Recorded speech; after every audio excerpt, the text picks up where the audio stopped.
Thank you for joining us today. We certainly have a lot that we'd like to discuss in our talk today.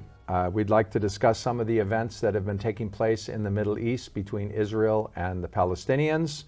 The recent fighting, we just had a ceasefire between Hamas and Israel. The Israeli cabinet has approved a ceasefire to begin at 2 a.m. local time on Friday morning in about 3.5 hours' time. And we're just getting word from Hamas. Mark Stone is with me. What are they saying? They are saying that mutual and simultaneous truce with Israel will begin at 2 a.m. on Friday. So after 11 days of conflict, of bloodshed on both sides, but heavily on the Palestinian side, they will stop fighting at 2 a.m. on Friday. We wanted to start, though, by opening up our eyes to some scripture that we find in Genesis chapter 12, when God was speaking to Abram, who became Abraham. And this is in Genesis 12, the first 3 verses, which says, "Now the Lord had said to Abram, get out of your country, from your family, and from your father's house to a land that I will show you. I will make you a great nation. I will bless you and make your name great. And you shall be a blessing. I will bless those who bless you. I will curse him who curses you. And in you all of the families of the earth shall be blessed." And then if we go forward to Genesis chapter 13, in verses 14 and 15, it says, "And the Lord said to Abraham, after Lot had separated from him, lift your eyes now and look from the place where you are, northward and southward, eastward and westward. For all the land which you see I will give to you and your descendants forever.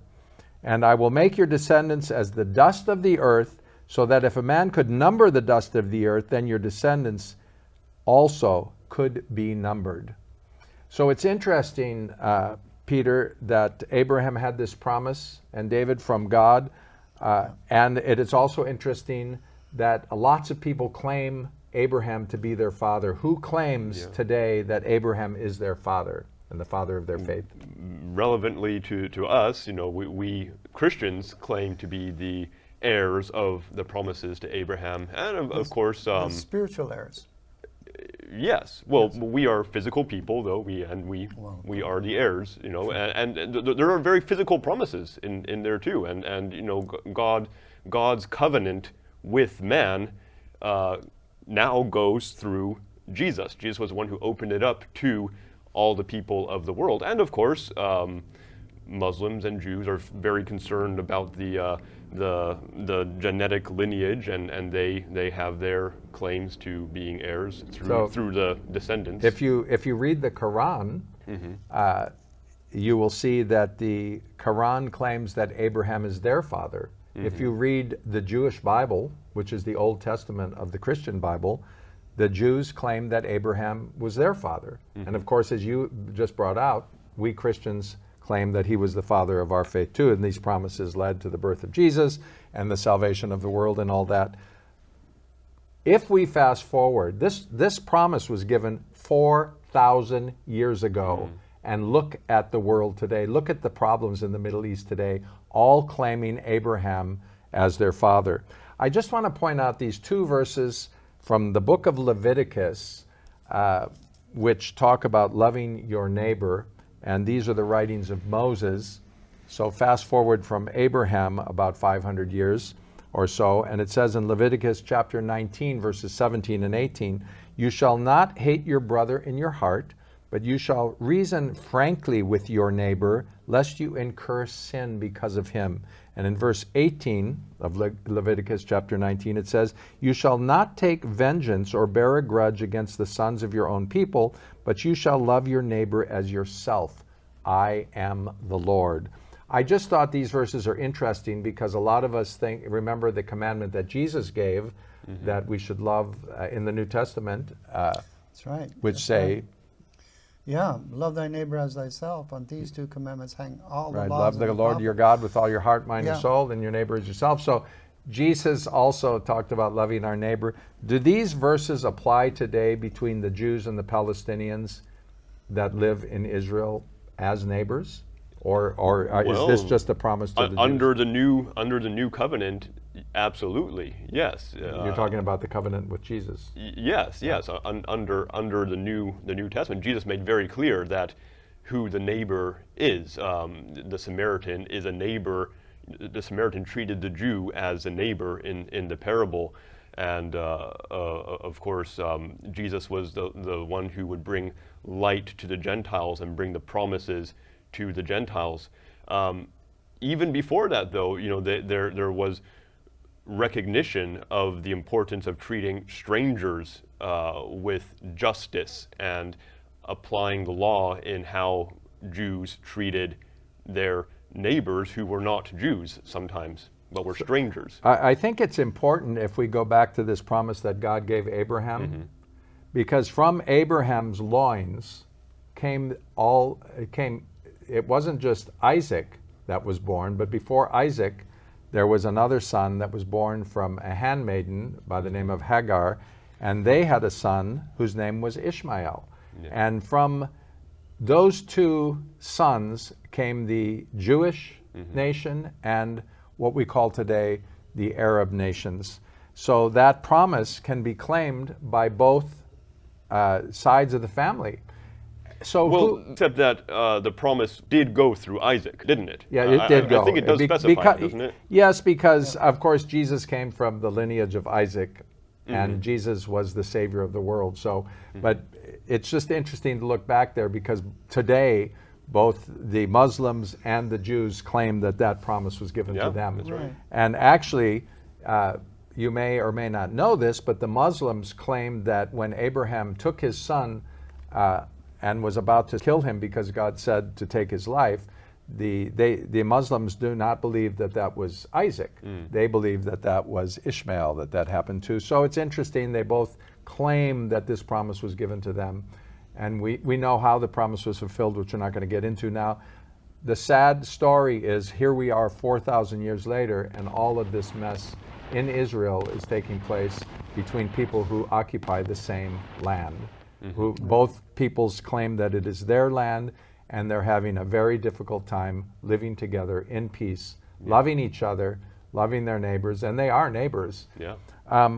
If we look at the violence that broke out in May, just as a little recap, we wanted to go, now that the fighting has occurred, the missiles from Israel into Gaza and the rockets from Gaza into Israel, we can see the tally of what has been done, and is there a clear winner in that conflict that took place in May? It's still May here.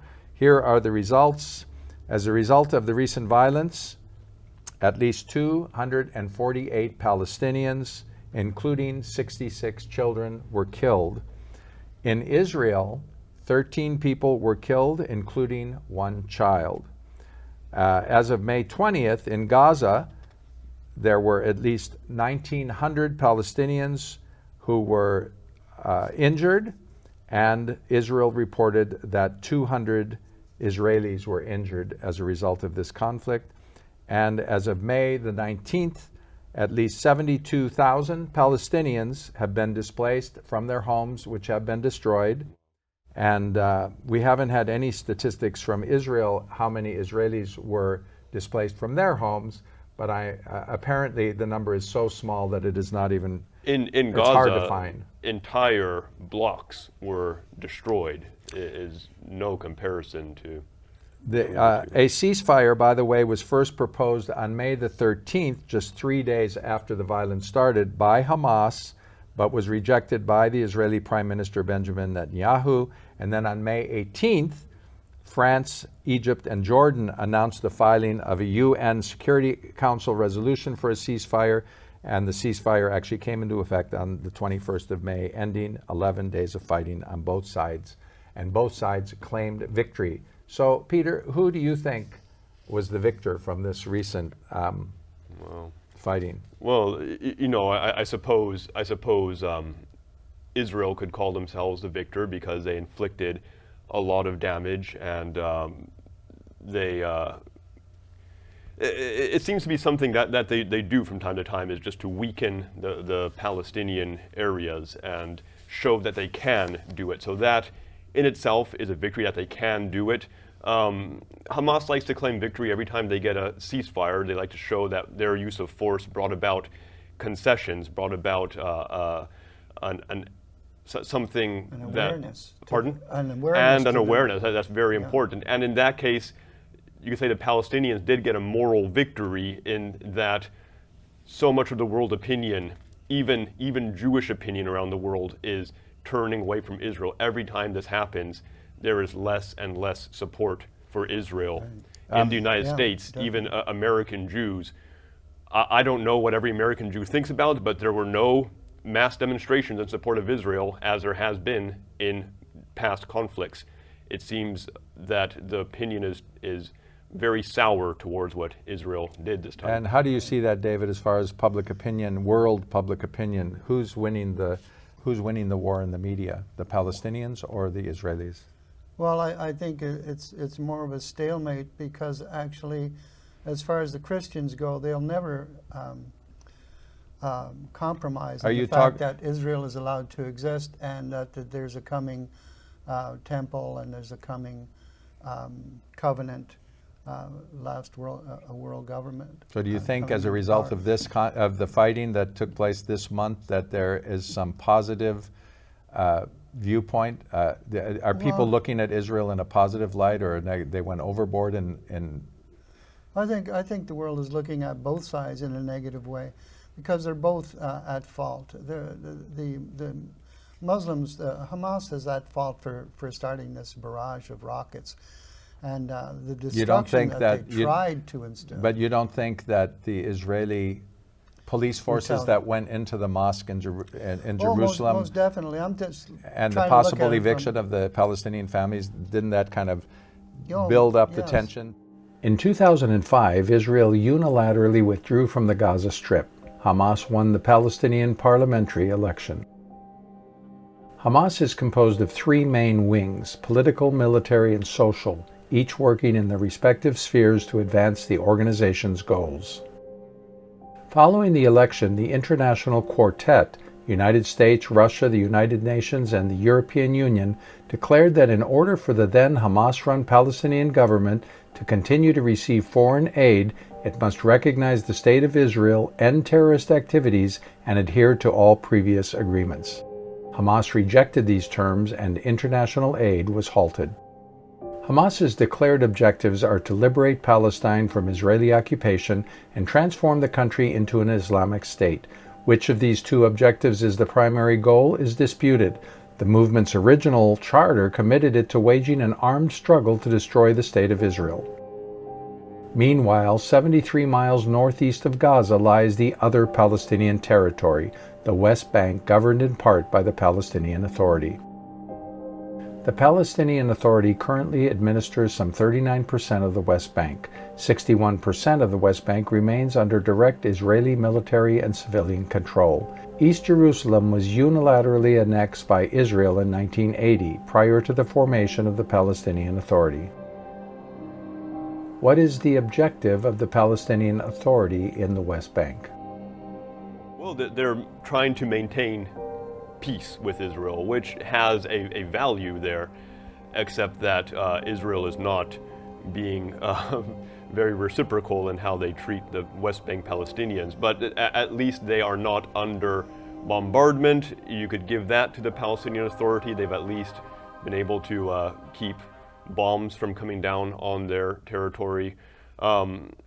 It's a very sad state, like has been brought up. There's so little support for the Palestinians. Egypt, there would not be a blockade of Gaza if Egypt was not involved. Gaza shares a border with Egypt, and Egypt has sealed that border for many years now. There's no economic force on the side of the Palestinian territories. Right. I think as Americans, and you look at the media today, which is, of course, we know, I was watching one major news report last week, and there were 5 people on the screen talking about this conflict, and only one of the 5 was trying to give any credence to the Palestinian effort of, trying to look at it from a Palestinian point of view. I know in this country, if you try to take the Palestinian viewpoint, you're going to really be put down by most people. And in the media, it's very heavy-handed, the media against the Palestinians toward the Israelis. But I think if you went there and lived there among the people and interacted with the people and met them, you might get a different viewpoint, as I did when I lived in the Middle East for 4 years. And after living there for 4 years, I certainly came back with a completely different viewpoint. And as we mentioned in our last discussion about this, we certainly respect the Israelis, and we're happy that they have a place, a state where they can live and live in peace, although it hasn't been a peaceful situation. At the same time, however, we feel for the plight of the Palestinians, and you look at the standard of living in Gaza and the West Bank, and how radically different it is from the standard of living in Israel and for the Israelis, and you wonder what can be done to solve this situation. Well, and the question of how viable is it to have a state that is engaged in this kind of behavior? It seems like it's a very unhealthy situation for the Israelis themselves to be constantly existing in this state of poor public opinion and violence, and it's something that anyone who's supportive of Israel should be concerned about, even if just for the sake of Israel. In a sense, right now the Israeli government is acting like a colonial power in relation to the Palestinians, and having come back to the land of Israel after being gone for centuries and centuries, and moving back in there, claiming these promises that were given to Abraham. It's our land, northward, southward, westward, and eastward. But we certainly do continue to pray for the situation. In our last discussion of this, we talked about solutions for the Palestinian-Israeli conflict. And each of us had a different opinion at this table. Just to recap that really briefly, David, would you like to remind us what the solution to the problems there between the Israelis and the Palestinians? What was your viewpoint on what should be done to get a solution there? There has to be a peace treaty. There has to be a third party come in there, because it was an opportunity, what happened there. It was an opportunity for the United Nations to step in and bring about a recognition. This opportunity of their was in the 40s, I think you mean, right? No, just recently. Yeah, they could have come in. They've already divided. There's already been so many resolutions about Israel, and they just keep sending more resolutions. But so to get to the point, you think that there has to be a presence there. Okay, so your solution is that the UN will step in and make peace, make both sides. It has Okay, to step in. so that's David's solution, that the UN should be involved and be there and demand peace between both parties. Yeah. Peter, what was the solution you gave us in our last discussion about this? Well, I didn't say how this would come about, but some situation where there is equal citizenship and equal rights for possibly a everybody. one state. Some sort of one-state solution. Again, I didn't say how that could come about. David has suggested a UN presence. I know the UN on its own has little to no power. It has to be it's the member states, so it would have to be, to be more specific, it would have to be the United States, or possibly the United States working together with Russia and the NATO powers and with the Arab states. These would be the UN forces that would implement this solution. It seems far-fetched to me. Like I said, I don't know how this could come about, but some kind of thing where equal citizenship, equal rights. Peter's solution was a one-state government, which certainly sounds like far-fetched in a sense right now with the problems, but it certainly sounds like it could be a possible solution also. My solution that I gave in our last discussion, and I'm going to put it out here again, which I think is the solution, no offense to either of you, but I think the solution is that an Israeli mother and father takes their baby, their child, and they teach that baby to love their neighbor, which is the Palestinian. But at the same time, the Palestinian mother and father take their baby, their Palestinian baby, and they teach that baby to love their neighbor, which is the Israeli child. And I think 2 generations have to grow up understanding each other, and I think that's the way that they're going to be able to live in peace. And to that point, I just wanted to make mention of 6 schools that exist in Israel today under an organization called Hand in Hand, which is a nonprofit organization that has set up 6 schools bringing Israeli children. This is an elementary school. These are elementary schools, bringing Israeli children and Palestinian children into the same classroom, and they discuss the history of the land together. And these students are growing up to understand each other probably better than any other school system in Israel. Hello, welcome to our school. Hi, my name is Monia. I'm from Sahnin and I'm in 6th grade and I'm 11 years old. Hi, I'm Tamar. I live in Lavon. I'm in 5th grade. We are very sorry that you couldn't come to see our school. So we wanted to show you around and tell you lots of stuff about our school. Our school was made in 1998 on September 1st. It was made because they wanted that Jews and Christians and Muslims to learn together and not to be scared in the future to talk to anybody that you don't know. And I'm Muslim, and if I talk to Tamar, it's normal because it doesn't matter if she's Jewish, if she's Christian, or she's even Muslim, because I see her as a person. Hello, my name is Ibrahim. I live in Sahnin. I am in 5th grade. Today I'm going to tell you about our greenhouse. In our greenhouse, we grow food and vegetables. Hi, my name is Nama. I'm in 5th grade and I live in Tuval. So today I'm gonna tell you about a recent project that we are doing. We're trying to save energy and this is one of our materials for it to save the energy. שלום, קוראים לי לוטם. אני בן 9, אני בכיתה ד' ואני גר בקמון. השנה הפרויקט שלנו למעשה הייתה יצירת בובות. השאלה הפוריה שלנו הייתה איך אנחנו יכולים להעמיק את הקשרים החברתיים בכיתה, ולדעתי זה פרויקט מאוד שווה. Hello, my name is Shefa. I live in Panaton. I'm in 3rd grade. This is one of the projects. It's a calendar of all the holidays of the Jews, of the Muslims, and of the Christians. Hi, my name is Manara and I'm the principal of the school. So in our school we work a lot through projects, and I think this is a great platform to encourage kids to work around a shared objective despite the differences. In each project we actually encourage kids to ask questions that are connected to their surroundings, to environment, to political issues. And by doing that, we seek to make impact on our surrounding, not only by being an Arab Jewish school, but also by being a school that is here to make a difference. Thank you for coming on the tour with us. We will be very happy if you will come to see us soon. Bye! Bye! And by the way, segregated schools in Israel are not mandated, so you can have a school that has both Arab and Palestinian and Israeli children in it.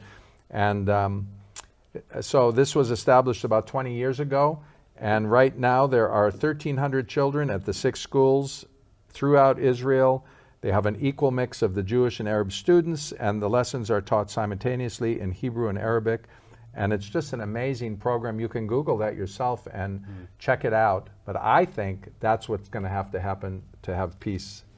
So the way I see it, both Benjamin and myself gave a solution, but which takes a tremendous leap in logic to get to. Exactly. David suggested something that sounds more grounded, an actual UN occupation, but even there, it seems how do you get to that point where the UN has the political and military strength to occupy and enforce a peace? I would say of the 3 solutions, that one sounds the most realistic, but even that one sounds very far-fetched. Right. Well, the thing is, I think our former president, Trump, I think he had the right idea in internationalizing, because the United Nations has already internationalized Jerusalem. Trump was trying to bring the embassies there, and several embassies from different countries did say they were going to be established there. And if the United Nations just has a foothold there, and they have they represent the world body there, I think that would bring about more of a peaceful solution, because both sides would have to think twice before they start bombing anything anymore, because they have the United Nations right there as the referee. And for that to happen, both sides would have to agree to that. That would mean, and that's pretty far-fetched also. well, a United Nations presence there. That's just, it sounds like a big jump in logic.